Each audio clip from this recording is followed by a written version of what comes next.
შემოძმებო და დებო, ძვირფასო და საყვარელო ისრაელის მოქალაქეებო. ან თავისუფლების დღესასწაულზე ისრაელი უფრო ძლიერია ვიდრე ოდესმე. მთელი მსოფლიო ეხლა ისმენს ჩვენი ლომის ღრიელს ჩვენს ბრძოლაში ირანის ბოროტი რეჟიმის წინააღმდეგ. ბრძოლა, რომელშიც გვაქვს უზარმაზარი მიღწევები, დიადი წარმატებები. მაგრამ ამავე დროს ასევე არსებობს ძალიან მტკივნეული ფასიც. მხოლოდ გუშინ დავკარგეთ ჩვენი 4 საუკეთესო შვილი. თქვენი ისრაელის მოქალაქეების სახელით, ასევე ჩემი და ჩემი მეუღლის სარა ნეთანიაჰუს სახელით უგზავნით ჩვენს ღრმა სამძიმარს, დაღუპულთა და გარდაცვლილთა ოჯახებს. ჩვენ ყველა სიყვარულით ვეხვევით იმ ოჯახებს, რომლებმაც ყველაზე ძვირფასი დაკარგეს და ჩვენ ყველა სიყვარულით ვეხვევით ჩვენს დაჭრილ გმირებს, რომლებიც სხეულით და სულით არიან დაჭრილნი. რადგან ჩვენ ერთი ხალხი ვართ და ერთმანეთთან პარტიორობისა და ბედისწერის კავშირით ვარ დაკავშირებულნი, რათა უზრუნველყოთ ჩვენი არსებობა და დავიცვათ ჩვენი მომავალი. მას შემდეგ, რაც ერთი თვე გავიდა ჩვენი ერთობლივი კამპანიით და შეერთებულ შტატებთან ერთად, ჩვენ სისტემატურად ვანადგურებთ ტერორის რეჟიმს, რომელიც 10 წლეულების განმავლობაში სკანდირებდა სიკვდილი ამერიკას, სიკვდილი ისრაელს. ეს სიმართლეა. ისინი ჩვენს წინააღმდეგ დგებიან, რათა გაგვანადგურონ. და ასევე ამ თაობაში აიათოლების რეჟიმმა უზარმაზარი ძალისხმევა გასწია ჩვენი განადგურებისთვის, ჩვენი გასანადგურებლად, ახლო აღმოსავლეთის დასაფორობად, მთელი მსოფლიოს დასაშინებლად. მასსა და ამკვრელი ამბიციების განხორციელება ბირთვული პროგრამებისა და ბალისტიკური რაკეტების განვითარებით, ტერორისტული დაჯგუფებების დაფინანსებითა და შეიარაღებით ჩვენს გარშემო. და ის უპირისპირდებოდა მძიმე სანქციებს, რომლებიც მას დაუწესდა. ეხლა მინდა გითხრათ, რომ ამ ბოლო წლების განმავლობაში მთელი ეს პროცესი ირანის ბიუჯეტს თითქმის $1 ტრილიონი დაუჯდა. და ეხლა შეიძლება ითქვას, რომ ეს ტრილიონი მთლიანად ფუჭად დაიხარჯა და საბოლოოდ დაიკარგა. მაგრამ ფასი, რომელიც ირანს გადავახტევინეთ, მხოლოდ ფულით არ შემოიფარგლება. მომავალი პასექის სულისკვეთებით, წინააღმდეგობის ომის დაწყებიდან ბოროტების ღერს 10 წყლული დავატეხეთ. ჰამასზე დარტყმა ღაზაში, ჰეზბოლაზე დარტყმა ლიბანში, ასადზე დარტყმა სირიაში, ტერორისტულ ორგანიზაციებზე დარტყმა იუდეასა და სამარიაში, ხუსიტებზე დარტყმა იემენში და კიდევ 5 დარტყმა ირანზე. ბირთვული დარტყმა, რაკეტების დარტყმა, რეჟიმის ინფრასტრუქტურებზე დარტყმა, რეპრესიულ ძალებზე დარტყმა და დარტყმა პირმშოებზე და ჩვენ შემთხვევაში დარტყმა მაღალჩინოსნებზე. დიქტატორ ხამენეიდან დაწყებული ბირთვულ მეცნიერებამდე, რომლებიც შეუერთდნენ არაბ უქლელებს რევოლუციური გვარდიებიდან და აბასისებიდან. და აქამდე რო არ ვახსენოთ ნასრალაჰი, ანია, დაიფი, სინვარი და კიდევ ძალიან ბევრი სხვა. ეს არის ეგვიპტის 10 წყლუდის შემდეგ შეგახსენებთ, რომ ფარაონმა მაინც სცადა ისრაელის შვილებისთვის ზიანის მიყენება და ყველამ ვიცით როგორ დასრულდა ეს.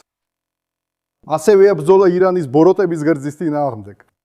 ბრძოლა ჯერ არ დასრულებულა, მაგრამ უკვე ეხლა შეგვიძლია ვთქვათ, რომ იმ 10 წყლულის საპირწონედ, რაც ჩვენ სტრებს დაატყდათ, ჩვენ მივახციეთ 10 დიდებულ გამარჯვებას. ოპერაციებში კობესა და შეგათ აარისა და მთლიანად აღორძინების ომში და ესენი არიან. პირველ რიგში ჩვენ შევქმნით სტრატეგიული გარდატეხა ამ ორ ოპერაციამდე. ირანი გვიდოდა და გვახჩო, დღეს კი ჩვენ ვართ, ვინც მას ვახჩობთ. აიათოლების რეჟიმი ირანში უფრო სუსტი ვიდრე ოდესმე, ხოლო ისრაელის სახელმწიფო უფრო ძლიერი ვიდრე ოდესმე. მეორეც, ჩვენ გავაღვიძეთ სოფლიო იმ საფრთხის მიმართ, რომელსაც ირანი მთელი კაცობრიობისთვის წარმოადგენს. ოპერაციებამდე სოფლიოს უმეტესობა ყურადღებას არ აქცევდა ჩვენს გაფრთხილებებს.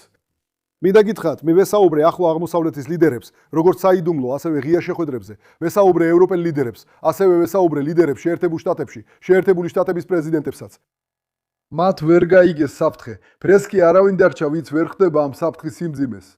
არის ისეთებიც, ვინც პირად საუბარში მეუბნებიან, პრემიერ-მინისტრო, ჩვენ გვესმის, გვეშინია ამისთვის, მაგრამ გვესმის. და არიან ისეთებიც, ვინც ამბობენ, გვესმის და ღმერთს მადლობა, ჩვენც უმოქმედებთ. 3 ოპერაციებამდე ირანს მარტო ვებრძოდით. დღეს ჩვენ ვიბრძვით გვერდ შეერთებულ შტატებთან, უპრეცედენტო ისტორიულ თანამშრომლობაში პრეზიდენტ ტრამპსა და ჩემს შორის, შეერთებული შტატების არმიასა და ისრაელის თავდაცვის ძალებს შორის. ჩვენ არა მხოლოდ გავაძლიერეთ ალიანსი შეერთებულ შტატებთან, არამედ ვქმნით ახალ ალიანსებს რეგიონის მნიშვნელოვან ქვეყნებთან, ირანის საერთო საფრთხის წინააღმდეგ. და იმედი მაქვს, რომ მალე ისრაელის მოქალაქეებო, მე შეგეძლებათ მოგიყვეთ მეტი ამ მნიშვნელოვან ალიანსებზე. მეოთხე, ჩვენ შევძარით ტერორის რეჟიმის საფუძვლები, რომელიც ოპერაციებამდე ყოვლისშემძლე ჩანდა. დღეს კალბის ოპერაციისა და ირანში მომხდარი მასიური პროტესტის შემდეგ, რომელიც ამას მოჰყვა და მას შემდეგ, რაც ირანს მძიმე დარტყმები მივაკენეთ, ოპერაცია შაჰ გაცხარის დროს ჩვენ შევძარით ეს რეჟიმი და გეუბნებით, რომ ადრე თუ გვიან ეს რეჟიმი დაეცემა. 5. ჩვენ ძლიერად დავარტყით და ჩვენს თავზე დამუქრებული ორი ეგზისტენციალური საფრთხე მოვიშორეთ. ორივე ოპერაციამდე ირანი სწრაფად ავითარებდა ბირთვულ იარაღს და 10,000-ობით ბალისტიკურ რაკეტას ნომის ველზე. ჩვენ მოვიშორეთ ირანის ბირთვული იარაღითა და მრავალი ბალისტიკური რაკეტით შეიარაღების უშუალო საფრთხე. და ლომის გრიალით ჩვენ მივახციეთ დამატებით წარმატებას, როდესაც გავანადგურეთ რეჟიმის ინდუსტრიული შესაძლებლობა, ეწარმოებინა ეს განადგურების იარაღი. მინდა რომ გაიგოთ, ხამენეი აპირებდა ბირთვული და რაკეტების წარმოების ინდუსტრიული შესაძლებლობის ძალიან ღრმად მიწისქვეშ დამალვას. და როცა ეს გავიგე, საკითხი კაბინეტში შევიტანე და ვთქვი, ჩვენ უნდა ვიმოქმედოთ, რადგან წინააღმდეგ შემთხვევაში ვერ მიცვებით ამ განადგურების იარაღებს და მათ წარმოების საშუალებებს. ჩვენ უნდა გვემოქმედა და ვიმოქმედეთ. 6. დავამსხვრიეთ ირანის ტერორისტული არმიების ძალა, რომლებიც გარშემო შემოგვერთდნენ და გვახჭობდნენ. ეს მართალია, რადგან მათ ჯერ კიდევ აქვს დარჩენილი შესაძლებლობა, რომ გვემუქრონ, მაგრამ ისინი ვეღარ ემუქრებიან ჩვენს არსებობას.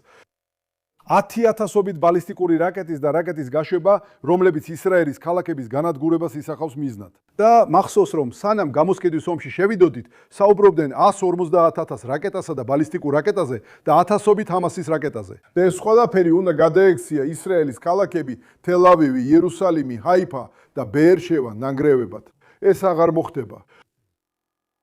7. ჩვენ დავაყარეთ უსაფრთხოების ღრმა ზონები ჩვენ საზღვრებს მიღმა, ღაზაში, სექტორის ტერიტორიის ნახევარზე მეტზე, სირიაში, ჰერმონის მწვერვალიდან იარმუკამდე და ლიბანში, ფართო გამყოფ ზონაში. რაც ანეიტრალებს შეჭრის საფრთხეს და აშორებს ანტიტანკური რაკეტების გაშვების საშიშროებას ჩვენს დასახლებებზე. 8. ჩვენ შევცვალეთ ჩვენი უსაფრთხოების დოქტრინა, ჩვენ ვართ ის, ვინც თავს ესხმის და იგებს ინიციატივას და ჩვენ ვართ ის, ვინც ჩვენს მტრებს მოულოდნელობაში აგდებს. ლეცლე პუნქტი, ჩვენ საბოლოოდ დავამტკიცეთ, რომ ჩვენი საჰაერო თავდაცვის სისტემა უდავოდ საუკეთესოა მთელ მსოფლიოში. და მინდა გითხრათ, რომ ბევრი ქვეყანა მოგმართავს და ჩვენს დახმარებას ითხოვს, რადგან იციან, რომ ჩვენ ნომერი 1 ვართ თავდაცვაში და ასევე ნომერი 1 ვართ შეტევაში. 10 პუნქტში ჩვენ ვაჩვენეთ ისრაელის ხალხის და ასევე ისრაელის ეკონომიკის განსაკუთრებული განძლეობა, რომელიც ომის დროს რეკორდებს ამყარებს. ისრაელის მოქალაქეებო, ამ წირვალე და განსაკუთრებულ მიღწევებს მივახციეთ თქვენი წყალობით, ჩვენი უკევი რწმენისა და კოლექტიური ძალის წყალობით, რომლებიც ჩვენი არსებობის გარანტიაა. მტრები მოდიან და მიდიან, მაგრამ ჩვენი უნარი და გადაწყვეტილება მათ წინააღმდეგ დავდგეთ და საჭიროების შემთხვევაში სრულად დავამარცხოთ ისინი, სწორედ ეს არის ის, რაც ჩვენს მომავალს უზრუნველყოფს.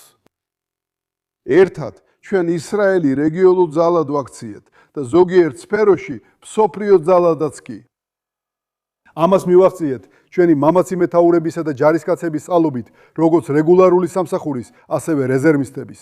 დაცემულთა ისრაელის გმირების წყალობით, თქვენი განძლეობის წყალობით ისრაელის მოქალაქეებო და იმ მამაცი გადაწყვეტილებების წყალობით, რომლებიც ისრაელის მთავრობაში მივიღეთ, სანამ ზოგიერთი სუსტობასა და დანებებას ამჟავნებდა, ჩვენ მთელი ძალით გავაგზავნეთ ომი და მტკიცეთ უშიშრად დაუპირისპირდით ჩვენს მტრებს. სანამ ზოგიერთი ამცირებდა იმ ურთიერთობებს, რომლებიც ავაშენეთ, მათ შორის შეერთებულ შტატებთან, ჩვენ ერთგულნი დავრჩით მისიას და შევცვალეთ ახლო აღმოსავლეთის სახე, შევქმნით პირობები ალიანსების გაფართოებისთვის და ჩვენს გარშემო მშვიდობის წრის გასაფართოებლად. ბოლო 2 წლისა და ნახევრის განმავლობაში არაერთხელ მომიწია გადამწყვეტი გადაწყვეტილებების მიღება. რაფა, ფილადელფია, ბაიფერსი, ნასრალა, ღაზის ქალაქში შესვლა. დავიჟინე, რომ უკან უნდა დავაბრუნოთ ყველა ჩვენი გატაცებული უკანასკნელამდე და აღარ გავაფორმოთ ნაწილობრივი შეთანხმებები. სირიაში შესვლა ჩვენი დრუზი ძმების გადასარჩენად და რა თქმა უნდა, გაბედული გადაწყვეტილებები ვალელაბესა და არის გრიალზე. ყველა ამ გადაწყვეტილებაში მოგისმინეთ თქვენ ისრაელის მოქალაქეებო და მოგისმინეთ თქვენ ჯარისკაცებო და ჯარისკაცქალებო. ვეზზე შეხვდით და თქვენ მითხარით, ჩვენ ძალიან კარგად გვესმის რა დებს სასწორზე, ჩვენ ძლიერები ვართ. მინისტრო, არ დაუთმოთ სისუსტისა და უიმედობის ხმებს, გააგრძელეთ ბრძოლა, გააგრძელეთ ჩვენი გამარჯვებიდან გამარჯვებამდე წაყვანა. და სწორედ ეს არის ის, რასაც ჩვენ ვაკეთებთ. და ეხლა მინდა ერთი კითხვა დაგისვათ. მინდა ვკითხო მათ, ვინ სტუდიებშია და ოპოზიციის წარმომადგენლებს, რა დაგემართათ? როცა კამპანია ეგზისტენციალურია, წვიმანი პოლიტიკის ნაცვლად, ჩვენი მხარის მორალი ასიეთ და არა მტრის. დაუკავშირდით ხალხის სულს, სიმამაცის სულს, ჩვენი საოცარი მებრძოლების გამარჯვებების სულს. უფროსი მებრძოლი და რომელიც წინ მიიწევს ღაზაში და ლიბანში, პილოტამდე, რომელიც თეირანის სასკვეთს. ისრაელის ჯარისკაცი ვეფხვით გამბედავია, არწივით მოქნილი და ლომივით მამაცია. ჩვენ გავაგრძელებთ ტერორის რეჟიმის დამარცხებას, გავაძლიერებთ ჩვენს გარშემო უსაფრთხოების სარტყელებს და მივაღწევთ ჩვენს მიზნებს. პესახის ჰაგადაში წერია და სწორედ მან შეინარჩუნა ჩვენი წინაპრები და ჩვენც. არა მხოლოდ ერთი არ დგა ჩვენს წინააღმდეგ რომ გაგონადგუროს, არამედ წმინდა კურთხეული იყოს იგი გვიხსნის მათ ხელიდან. ისრაელის მემკვიდრეობა და ჩვენი უფლება ჩვენს მიწაზე იყო ის, რაც ინარჩუნებდა ჩვენს წინაპრებს და სწორედ ეს გვინარჩუნებს დღესაც. ხალხი მტკიცედ დგას და ჩვენ ყველანი მოწოდებულნი ვართ გავაგზელოთ მტკიცედ დგომა და ასე დაუზღვევთ ღმერთის დახმარებით ისრაელის მარადიულობას. თავისუფლების დღესასწაულს გილოცავთ ისრაელის ფელსავს.